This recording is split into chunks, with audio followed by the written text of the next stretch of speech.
Hey guys, welcome back to the channel. It's awesome that you're tuning in. So in this video, it's time to talk about an old school GPU or graphic card. This is the EVGA, the 8800 Ultra Edition. So you can say that this was more like the RTX 3019 from back in 2007. Yeah, it's already been so long. And back in the day they released this beast of a graphic card and already spoken of different versions of the 8800 lineup, but this one was quite interesting and I was very happy to find a working specimen. And I'm very pleased to see that we can finally use it here on the channel and show you, do some testing, playing some games and just to check out how good is this monster for 2007. And not to forget what kind of modern games can we play on my old PC or on my old setup in combination with this super expensive card from back in the day. Okay, consider subscribing, hit the little bell, become one of the Wicked family and let's go. Let's play with the 8800 Ultra. So this card is just a beast when you're looking at how it weighs, how it looks, and it has quite some interesting things when it comes to the cooling. And the step up from the 8800 is not that big. So let's take a close look at the specifications. So this Ultra version is based on the G80 graphic processor that has 128 cores, 768 MB GDDR3 memory, 384-bit bandwidth. Then we're having the CPU clock that is on 612 MHz, shader clock 1512 MHz, memory clock on 1080 MHz, and it was released in 2007. Okay, so let's look at the other cards quickly. You can see here we're having the 8800 GTX, so it's very similar to the 8800 Ultra. And then we're having more like the basic card that was the 8800 GTS. And that was more like the first card you can buy when stepping in and you don't want to spend a shitload of money in 2007, 2008. What I always find kind of a bummer when you're looking at these graphic cards, also nowadays a little bit differently, but back in the day you can see that the cards were based on the same PCB with some minor tweaks like faster speed, a little bit more overclocked, with different cooler of course, but the capabilities when it comes to the graphics cards and the performance, it was just a minor boost. And that's what we're going to test out in this video just to see how good is this Ultra version.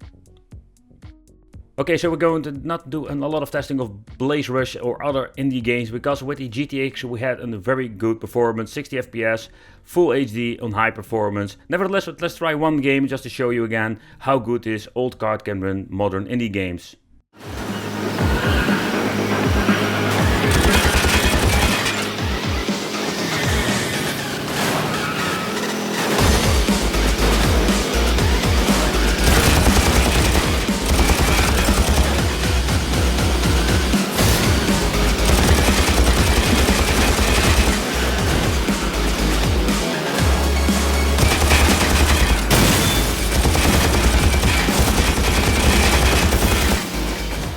So let's step it up with another retro game. It's the Mortal Kombat Complete Edition or Mortal Kombat 9. So let's see what we're going to get with performance. So the first thing we're going to do, let's go to option. We're going to put on full HD. We're also going to shut down the anti-aliasing, but we're going to put all the texture and shadow quality on high. And you will notice that the performance are quite surprising with this old setup. It's of course an old game, but it was a very demanding game. It was released on PlayStation 3. But nevertheless, let's play some games and let's have some fun. Vengeance will be mine!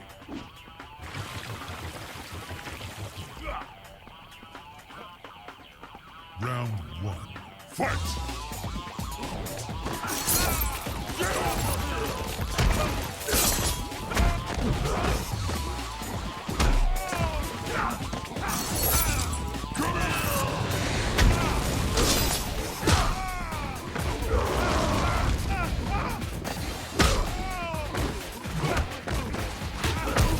But I really find it pretty cool to see that this old game still runs very well on this old setup.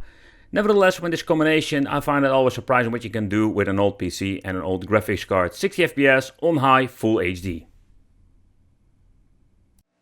Next up, with the 8800 GTX, we had quite some good performance with this game. The GTS didn't handle this game very well, but we're going to get a stable 30 FPS. It's on low settings, full HD resolution.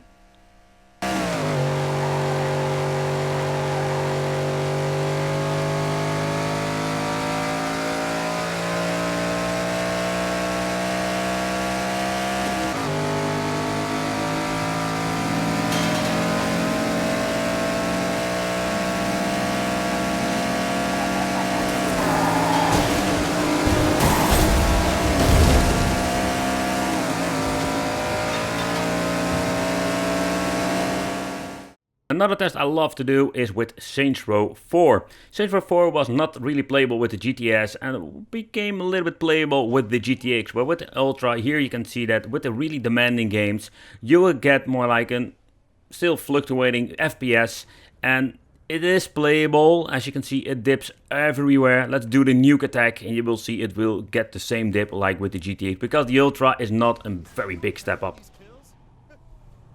27 FPS at lowest, and it goes unstable around 30 up to 40. Manners.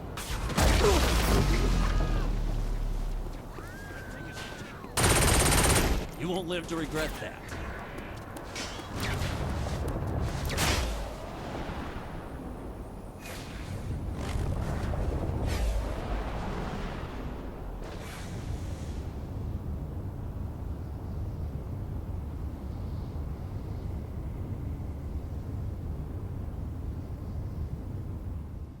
So with BioShock, with the GTX, we had a very unstable frame rate and we didn't even touch the 60 FPS. But with this game and this Ultra 8800, you can see we're getting the 60 FPS on some points, where there was not a lot of stuff going on. But you can see that it still struggles with this game, of course. But in my opinion, I think it's playable this way. So let's play, let's shoot, and let's see what happens. Yourself.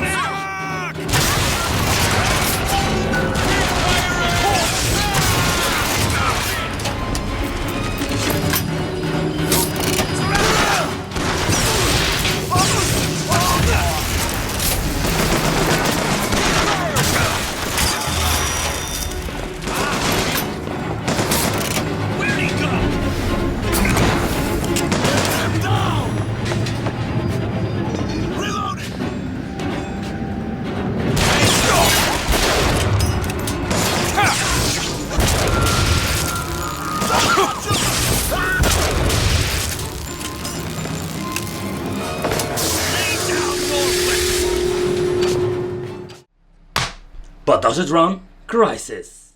And if you have seen my previous video of the 8800 GTX, you can see that it doesn't run Crisis perfectly. It's on full HD but low settings, and with the GTX it wasn't quite an impressive performance for back in the day because this card was very old.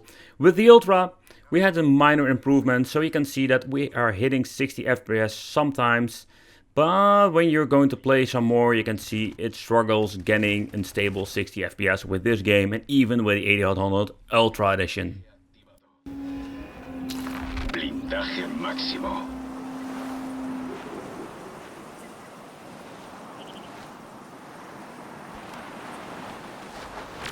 Camuflaje activado.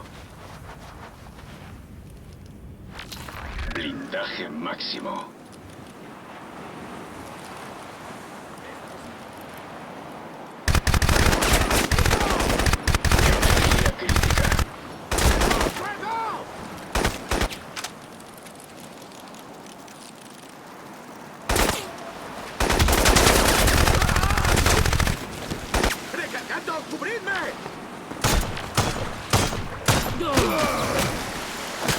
So back in the day, this thing was just super expensive, but we could play the Crisis game. And you can see it still hits the 60 FPS sometimes, depends on what you're doing and what is happening in the game. But okay, the 8800 Ultra is just a crazy expensive card from 2007. And having this on the channel, I was very pleased to find one working, because these things are getting crazy hot, like 71 degrees when playing some games. I did notice the cooling element works way better than with the GTX, so that was an improvement for that back in the day. Nevertheless, I want to thank you for watching. Consider subscribing, hit the little bell, become one of the Wicked family. And if you like some old graphics cards, I have some more videos that regarding these old bad boys.